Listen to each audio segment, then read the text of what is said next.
سلام البنات، ان شاء الله كامل تكونوا بخير. طليت عليكم اليوم بهذا الفيديو الخفيف والظريف، ان شاء الله يكون خفيف وظريف على بيوتكم وعلى قلوبكم. قبل ما نبداو الفيديو تاع اليوم صلوا وسلموا على الحبيب المصطفى، ما تنساوش تشتركوا في القناه وتفعلوا الجرس هكذا باش يلحقكم كل ما هو جديد. جيتكم بهذا الطله الخفيفه تاع الفطائر. قلت علاش لا ما نشاركهاش معكم صراحه، لانه جاو يعني ما شاء الله جاو بنان بزاف بزاف بزاف، وصاشونج شويه على البوراك، على المملحات، على لي ميني بيتزا، على لي ميني تاكوس. جاو يعني بنه مختلفه. انا حضرتهم هذه الفطائر مع سوب تاع الكابويا، يعني خلط جميع الخضر. جات صراحه خفيفه وبنينه. بما اننا في موسم الكابويا علاه لا ما نديروش هذه سوب يعني صحيه هكذا باش نفيدوا بها يعني الجسم تاعنا، لانه في هذا الفصل اكيد راح يحتاجوا غير الحوايج هكذا البنينه والدافيه.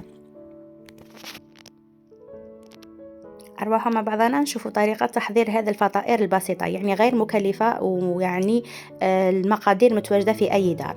لهنا هزيت أنا لي ميني تاكوس تاوعي ورقي. عندكم الكبار نتوما قطعوهم، عندكم هكذا صغار ديروهم واجدين كما أنايا. دهنت السطح كامل بالمايونيز والهريسة. رشيت لهنا الفورماج غريير، درت نوعين، كان عندي شيدار وكان عندي غريير عادي.